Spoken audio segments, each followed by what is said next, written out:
Class 9th के MP board के सभी छात्र ध्यान देकर सुने। आज के इस वीडियो के अंतर्गत देखिए, आज मैं आप सभी को वार्षिक परीक्षा के लिए आज यहाँ पर विषय विज्ञान का सेट सी बताने जा रही हूँ। उसके पहले मैं आप सभी को 2 सेट पेपर बता चुकी हूँ, सेट ए और सेट बी। यदि आपने नहीं देखा है तो आप चैनल पर जाकर देख सकते हैं। इसके बाद में हम सेट डी देखेंगे। तो इस तरह के आपको देखिए 4 सेट पेपर दिए जाएंगे हर एक सब्जेक्ट के, और हमने चारों सेट पेपर की पीडीएफ तैयार कर ली है। पीडीएफ के लिए आप सभी को डिस्क्रिप्शन में नंबर दिए हैं, आप उन नंबर से कांटेक्ट कर लीजिए। साथ में अपना नाम, पता और मोबाइल नंबर और क्लास, ठीक है, ये चारों चीज़ों का आपका रजिस्टर करवा लेना, क्योंकि इनके ये हिसाब से हम आपको पीडीएफ देंगे और आप तक पीडीएफ पहुँच पाएगी। ठीक है, चलिए तो वीडियो को हम स्टार्ट करते हैं। आप कांटेक्ट कर लीजिएगा, आपको चारों सेट पेपर की पीडीएफ मिल जाएगी। तो देखिए, पहला प्रश्न है कि तापमान का एसआई मात्रक है। तापमान का एसआई मात्रक क्या है? इसका आंसर रहेगा आपका केल्विन। दूसरा है कि सोडियम का रासायनिक प्रतीक है। जो सोडियम है, सोडियम धातु है, इसका जो रासायनिक प्रतीक है वो क्या है? तो इसका आंसर रहेगा आपका Na। दूसरा है अमोनियम सल्फेट का सूत्र है। अमोनियम सल्फेट का सूत्र क्या रहेगा? NH4 2SO4। चौथा है एसआई पद्धति में भार का मात्रक होता है। तो एसआई पद्धति में भार का मात्रक होता है न्यूटन। पांचवा है रंध्र पाए जाते हैं। तो रंध्र पत्ती की सतह पर पाए जाते हैं। छठा है चमगादड़ द्वारा उत्पन्न तरंग होती है। तो चमगादड़ द्वारा उत्पन्न तरंग होती है आपकी पराध्वनि। ठीक है, चलिए तो स्क्रीनशॉट आप ले लीजिए यहाँ से। अब देखते हैं हम रिक्त स्थान। तो पहला है सभी कोशिकाओं के चारों ओर डेडेडेस पाई जाती है। तो सभी कोशिकाओं के चारों ओर कोशिका झिल्ली पाई जाती है। दूसरा है सोडियम का परमाणु क्रमांक डेडेडेस होता है, तो कितना? 11। तीसरा है ध्वनि किसी ध्रुवात्मक माध्यम में डेडेडेस तरंगों के रूप में संचलित होती है। तो सोडियम लिक्विड गैस के रूप में। चौथा है गति का प्रथम नियम सर्वप्रथम डेडेडेस ने दिया था। किसने दिया था? न्यूटन ने। और पांचवें वाष्पीकरण से डेडेडेस उत्पन्न होती है। क्या उत्पन्न होती है? शीतलता। और छठा है पदार्थ डेडेडेस अवस्था में पाया जाता है। तो कितनी अवस्थाओं में पाया जाता है पदार्थ? 3 अवस्थाओं में पाया जाता है। ठीक है, चलिए तो स्क्रीनशॉट आप यहाँ से ले लीजिए। अब बढ़ते हैं हम अगले प्रश्न की ओर। तो देखिए, हमारा अगला प्रश्न है सही जोड़ी लिखिए। तो पहली जोड़ी है तरल संयोजी ऊतक, इसकी जोड़ी रहेगी रक्त। दूसरी है त्वरण का मात्रक। त्वरण का मात्रक है आपका मीटर सेकेंड की घात -2। तीसरा है ऊर्जा। ऊर्जा की जोड़ी रहेगी आपकी अदिश राशि। पत्तियों से भोजन का परिवहन फ्लोएम के द्वारा होता है। एरोसोल। एरोसोल की जोड़ी रहेगी कोहरा, कुहासा और बादल।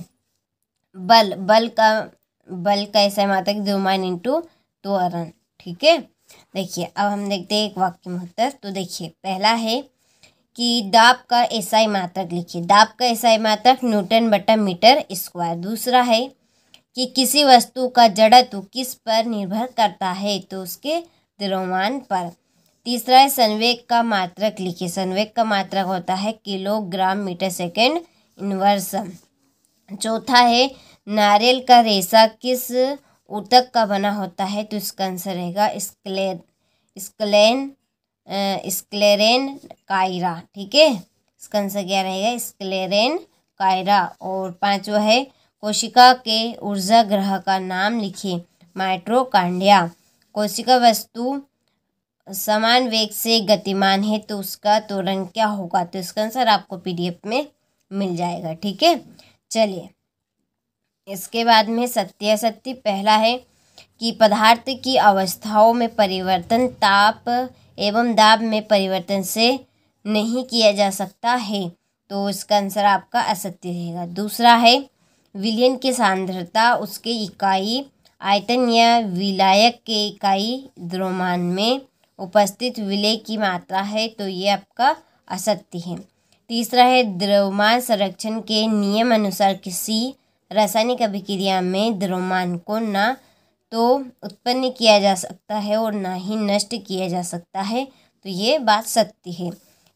चौथा है किसी भी स्रोत से प्राप्त होने वाले किसी एक पदार्थ के अभिलक्षणिक गुण असमान होंगे। तो ये भी आपका सत्य है।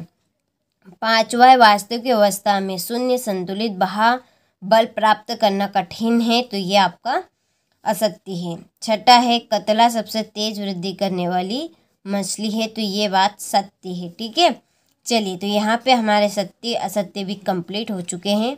स्क्रीनशॉट आप अच्छे से ले लीजिए। चलिए इसके बाद में है क्वेश्चन नंबर 6, संकलन की प्रस्तुत ऊष्मा क्या है?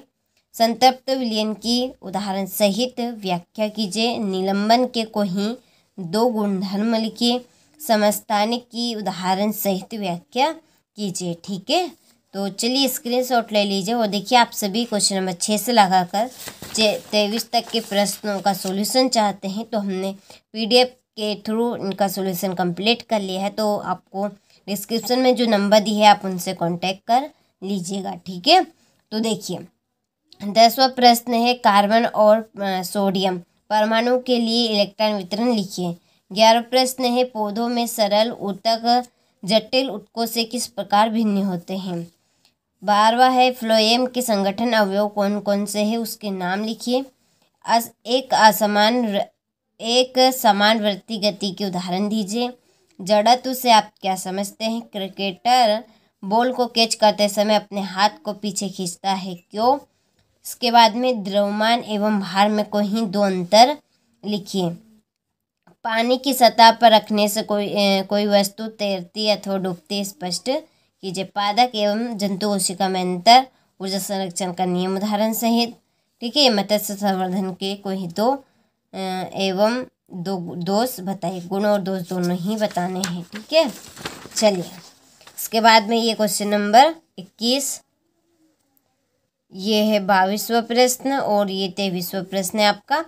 ध्वनि भ्रूम से क्या तात्पर्य है? ध्वनि भ्रूम के क्या परिणाम है? ठीक है, या आप इनकी परिभाषाएं दे सकते हैं, अनुप्रस्थ तरंगे और अनुदैर्ध्य तरंगे। ठीक है, तो आपने सभी प्रश्नों का अच्छे से स्क्रीनशॉट ले लिया होगा। तो चलिए अब आपसे मिलते हैं हम अगले वीडियो में।